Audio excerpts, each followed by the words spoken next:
Good morning, sir. Good morning. Good morning, sir. Good morning. Good morning, sir. Good morning. Good morning, sir. పొద్దున్నే నల్లబిల్లి తెరుస్తున్నాడు ఎదురు ఎలా? Sorry, sir.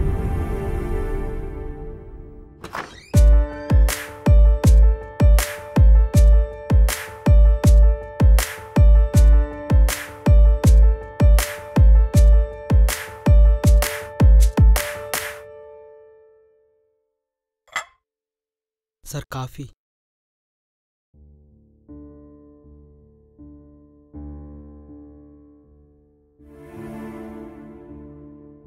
ఏంటి దిష్టి బొమ్మలో నిలబడా ఎలా? Okay, sir. Sorry.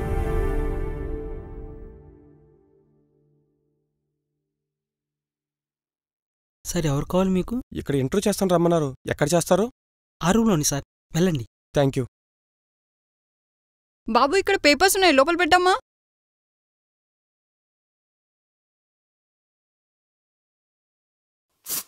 చిచి పక్కకు పో. ఎన్ని రోజులైంది నువ్వు స్నానం చేసి? కంపు కొడుతుంది. Sorry madam.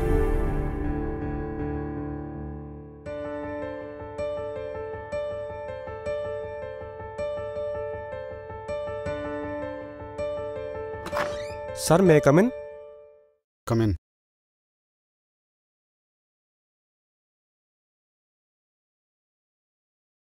Take your seat. Thank you sir. This is my resume. బాబు ఈ పేపర్స్ జెరాక్స్ తీసుకురామ్మా. ఓకే సార్, వస్తున్నా. సార్ మీ పేపర్స్. ఒళ్ళు బలిచిందా? పేపర్స్ ఎలా ఇవ్వాలో తెలీదా? మీరు పట్టుకున్నా అనుకున్నాను. Sorry sir. What's your name? Kishore sir. What is your father? Farmer sir. Farmer? I didn't get you sir. ఏంటయ్యా రెజ్యూమ్ పెట్టుకుని ఊపుకుంటూ వచ్చేస్తారు? డిఫరెన్స్ ఇచ్చింది ఎవరు? GM రామోత్కర్ sir. పెద్ద పెద్ద వాళ్ళ పిల్లలకి జాబ్ లేక రోడ్డు మీద తిరుగుతుంటే ఫార్మర్ కొడుకు అంటున్నావు. వెళ్ళి వ్యవసాయం చేసుకోపో. కనీసం అన్ఎంప్లాయ్మెంట్ అని తగ్గుతుంది.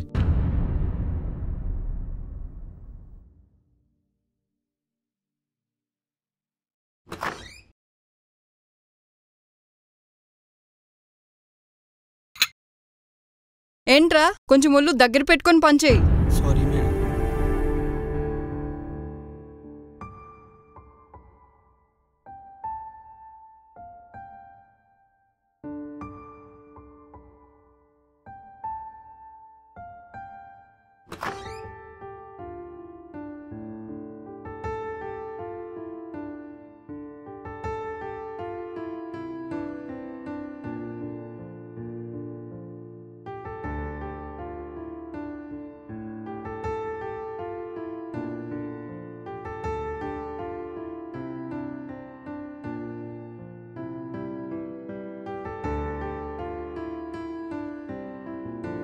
Good morning, sir. Good morning.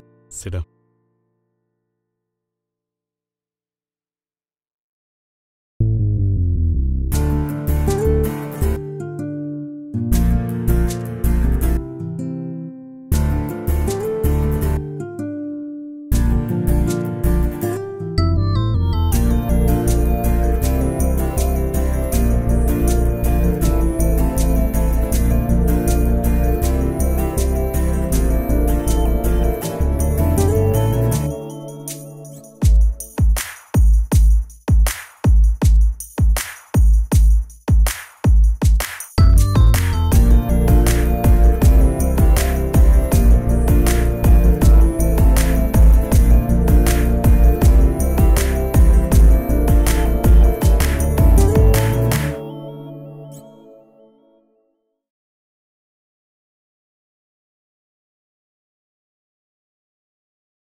ఎవరయ్యా కాఫీ చేసింది? షుగరే లేదు, చండాలంగా ఉంది.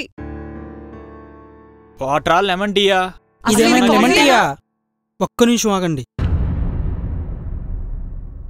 ఒక్కసారి కాఫీలో షుగర్ తగ్గిందనో, గ్రీన్ టీ హాట్ వాటర్లో ఉందనో గట్టి గట్టిగా అరుస్తున్నారు కదా సార్.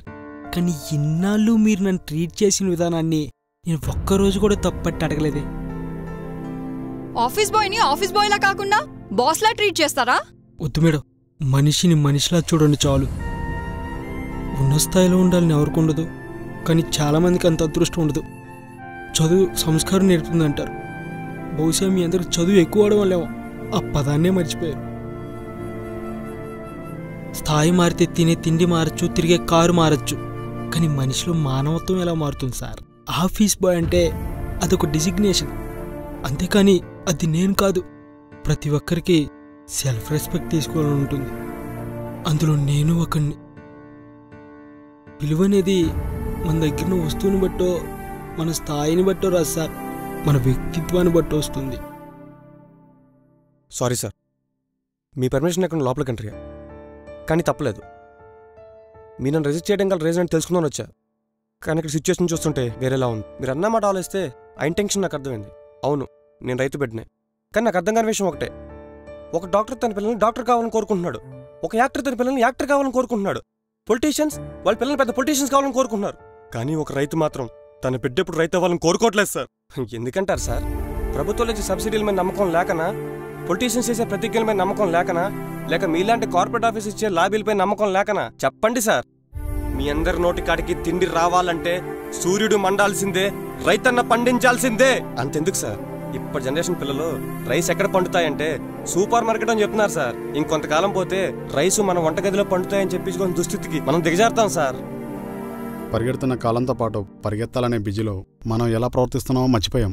నేను చదువుకునేప్పుడు నా స్నేహితులు మా పేరెంట్స్ డాక్టర్స్ అని, మా పేరెంట్స్ లాయర్స్ అని, మా పేరెంట్స్ బిజినెస్ మ్యాన్స్ అని చెప్పుకుంటుంటే, ఎక్కడ మా ఫాదర్ ఫార్మర్ అని చెప్పుకుంటే తక్కువగా చూస్తారేమో అనేసి ఫీల్ అయ్యి ఇప్పటికే అలానే ఉండిపోయా.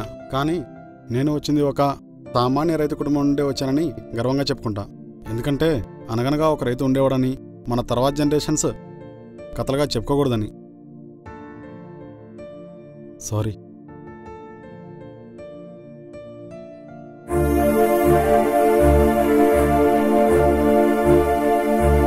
మనిషిని మనిషిగా గుర్తిద్దాం. అందరికీ గొప్పగా ఉన్నత స్థాయిలో ఉండాలనే ఉంటుంది, కానీ అందరికీ అన్నీ కలిసి రావు. అంత మాత్రాన మనుషులు కాకుండా పోరు కదా.